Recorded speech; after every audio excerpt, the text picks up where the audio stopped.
Assalamualaikum warahmatullahi wabarakatuh. Halo, saya Mercy. Di video kali ini saya kedatangan LED TV Sony terbaru ya. Ini produksi 2021, yaitu Sony Bravia X90J. Di boxnya ini terdapat keterangan dan spesifikasi detailnya. LED ini sudah full array LED ya, dan sudah menggunakan XR Cognitive Processor, serta sudah dilengkapi juga dengan XR Truliminous Pro. Dan TV ini udah nggak Android TV lagi ya, dia sudah naik levelnya menjadi Google TV. Untuk di bagian atasnya ini hanya ada keterangan cara menggunakan atau cara membuka dan membawa TV-nya agar benar dan tidak pecah.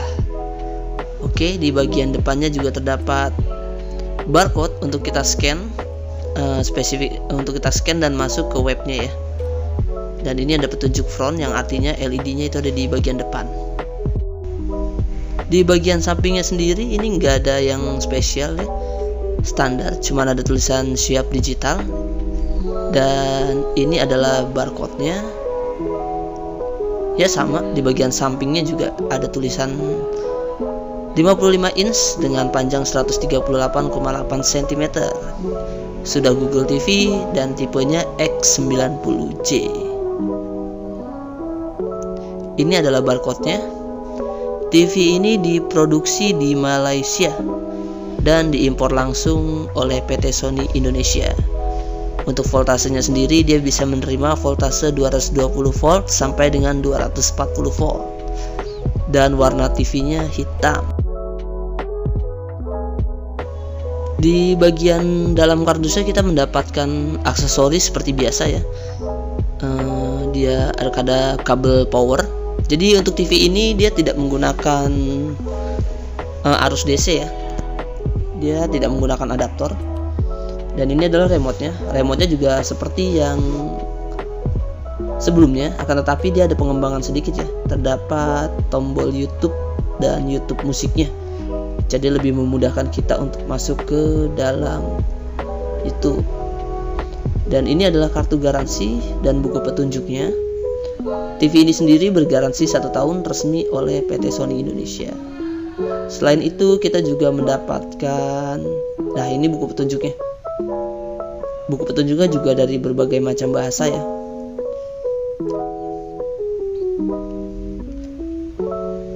Selanjutnya kita mendapatkan mounting untuk bracket dan batu baterai A3 sepasang dan kabel kabinet agar kabel-kabelnya tidak mudah berantakan.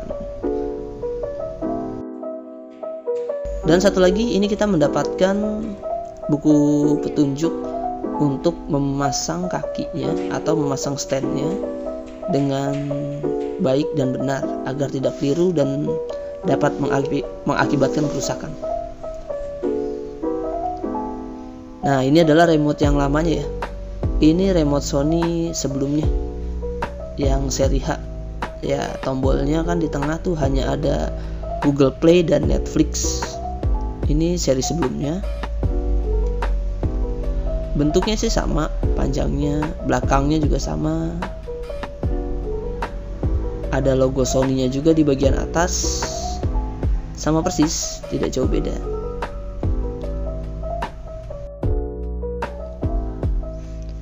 Dan ini adalah remote yang terbarunya. Remote ini hanya ditambahkan tombol YouTube dan YouTube musik. Netflix dan Prime videonya sih udah ada di remote sebelumnya. Ya, bentuknya sama persis, cuman bedanya di tombol tadi aja. Belakangnya pun sama, bertekstur kulit jeruk, dan sama-sama menggunakan baterai A3. Dan remote ini juga sudah dilengkapi dan bisa digunakan dengan infrared dan Bluetooth. Jadi bisa menggunakan perintah suara atau Google Assistant. Ini adalah perbedaan remote-nya yang baru dan yang lama. Di sebelah kiri adalah yang baru, yang di sebelah kanan adalah remote yang lama. Ini adalah display TV-nya. Sebelum kita ulas lebih dalam spesifikasi dan tampilan dalamnya, seperti biasa, kita lihat dulu desainnya lebih dekat. Ini masuk ke golongan bezel yang tipis ya. Tapi materialnya masih menggunakan plastik. Akan tetapi displaynya ini bezelnya maksud saya ini tipis banget. Di bagian kanan dan kiri serta atasnya itu tipis banget. Akan tetapi bezel di bagian bawahnya itu lebih tebal dan membentuk siku di sisinya. Mungkin ini untuk mempertegas bagian bawahnya ya. Karena di bagian tengahnya itu kan dia terdapat logo Sony. Jika bezelnya kecil, mungkin logo Sony-nya ini nggak muat jadinya. Oke, lanjut kita ke bagian sebelah kanannya. Masih sama, keseluruhan bezel bawahnya itu tebal ya. Tapi di bagian sisi kiri kanan dan atasnya itu bezelnya tipis banget. Oke, langsung kita lihat stand kakinya. Stand kakinya ini cukup kokoh, akan tetapi materialnya ini dari plastik ya, plastik solid. Ya, seperti ini displaynya. Cukup kokoh. Saya rasa ini buat menopang TV ini sih cukup kuat banget.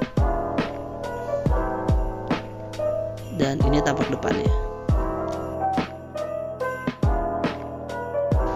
Ini adalah tampilan bagian belakangnya. Dia ada tekstur kotak-kotaknya dan di tengahnya itu ada logo X. Nah, ini powernya yang tadi saya bilang, dia sudah menggunakan power AC ya. Jadi berbeda dengan seri X75 yang masih menggunakan adaptor. Akan tetapi ini ada kelemahannya sedikit, dia hanya bisa menerima voltase paling kecil 220 volt. Dan di bagian sampingnya ini terdapat speaker tambahan ya. Dia ada di sebelah kiri dan kanan.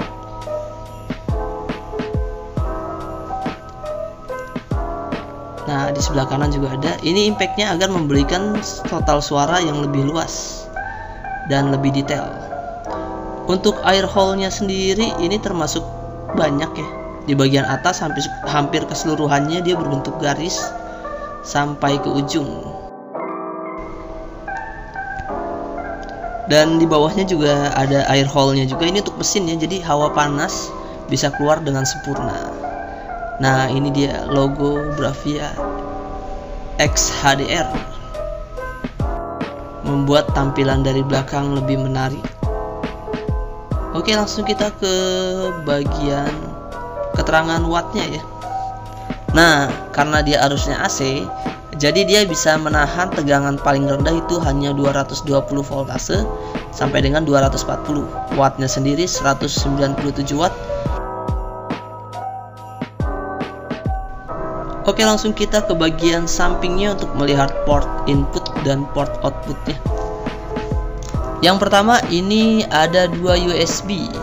USB pertama dia tegangannya 500 mA, yang kedua 900 mA. Jadi yang kedua ini speednya jauh lebih cepat ya kalau kita ingin menonton menggunakan harddisk.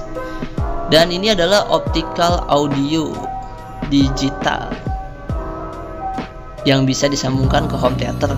Yang bawahnya ini adalah analog output audio, dan ini adalah video in yang bisa digunakan untuk RCA, dan terdapat 4 HDMI. Oke. Dan yang menariknya, kedua HDMI ini, HDMI 3 dan HDMI 4, dia masing-masing bisa menggunakan game sampai dengan 120 Hz. Jadi TV ini cocok banget buat main PS5. Dan di bagian bawah itu terdapat colokan LAN untuk internet. Jadi selain TV ini bisa menggunakan WiFi, dia juga bisa menggunakan kabel LAN. Dan ini seperti biasa, TV ini masih ada colokan antenanya yang sudah pasti terintegrasi oleh siaran digital, yaitu DVB T2+.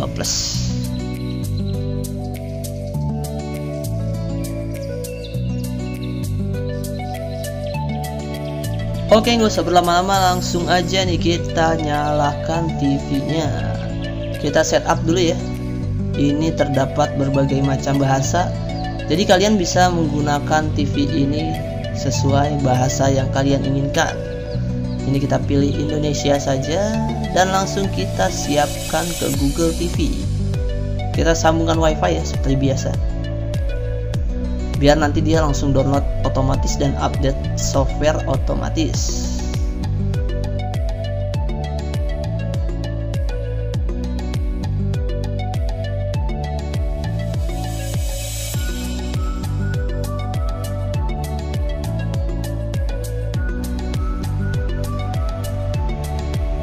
Oke, ini sedang menghubungkan dan telah terhubung. Jika sudah terhubung WiFi, dia langsung muncul ke logo Gmail. Sepertinya kita langsung menginput email kita yang ingin kita gunakan di TV ini.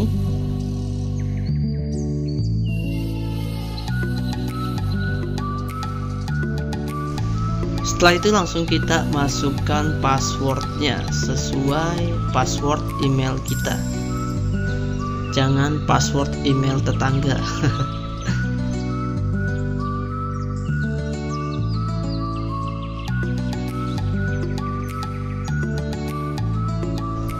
Setelah terhubung ke email kita, langsung aja kita ikutin perintahnya. Ini kita yes-yesin aja. Kita lanjutkan, izinkan. Dan ini kita konfirmasi aplikasi apa aja yang kita berlangganan, contoh Prime Video. Kalau enggak ini kita klik aja, nanti biar langsung ke download ya ketika kita nyalain TV-nya. Dan tampilannya setelah selesai setup itu seperti ini.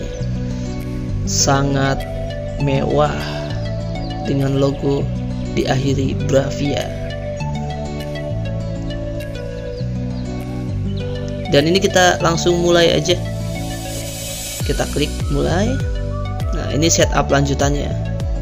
Kebijakan dan privasinya ini kita centang aja ya. Nanti kita pilih kursor ke bawah. Sebentar.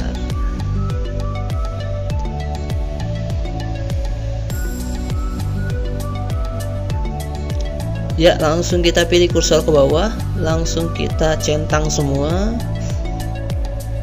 Centang.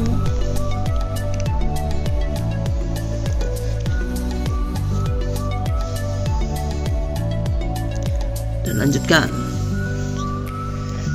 Setelah itu akan tampil remote start. Ini kita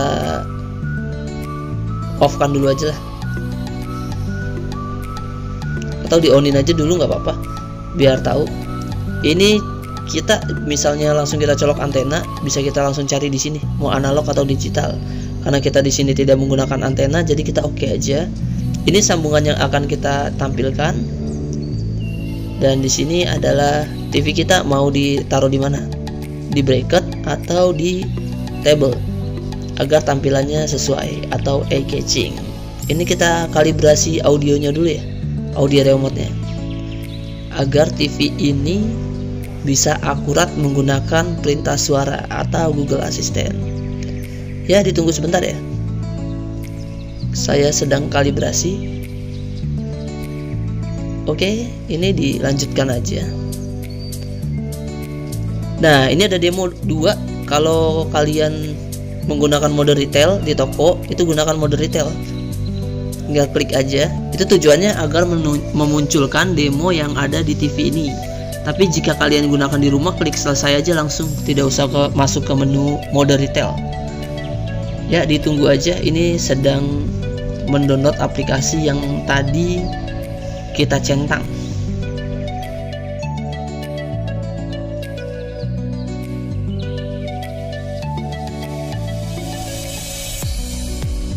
Oke, setelah aplikasi sudah terinstall, tinggal kita tunggu aja nih.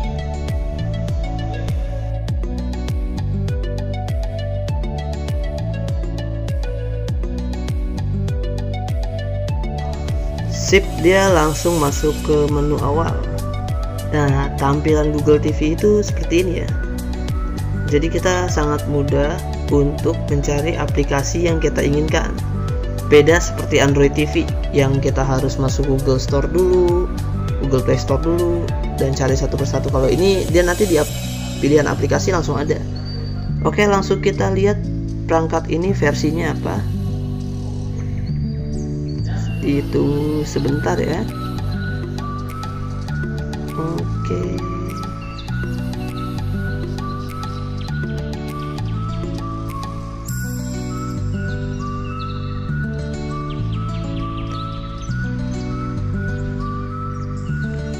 Dan TV ini sudah menggunakan versi Android 10 seperti Sony X75. Jadi dia naik satu tingkat ya versi Androidnya. Kalau yang lama itu kan versi Androidnya versi 9. Untuk TV keluaran terbaru dari Sony, dia Androidnya sudah versi 10 semua. Jadi sudah terupdate semua. Nah, isunya atau nilai plusnya di Google TV seri 90 ini, selain suaranya juga lebih bagus dan lebih detail tampak di keseluruhan TV-nya, ini juga kalau kita nonton Netflix, dia bisa kita kalibrasi menjadi tampilan seperti nyata di bioskop. Oke, langsung kita play aja ya demonya.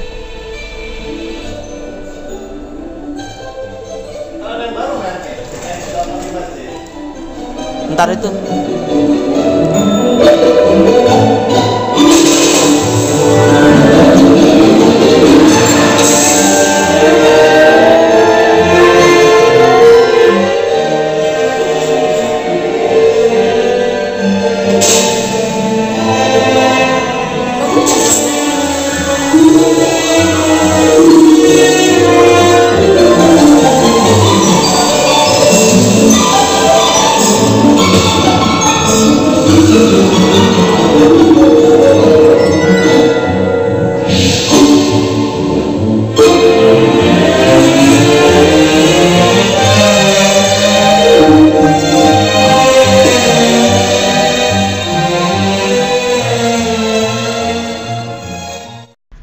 sekian informasi yang bisa saya sampaikan. Jika ada yang ingin ditanyakan perihal spesifikasi lebih detail, harga dan ada berapa inch aja, itu bisa ditinggalkan di kolom komentar.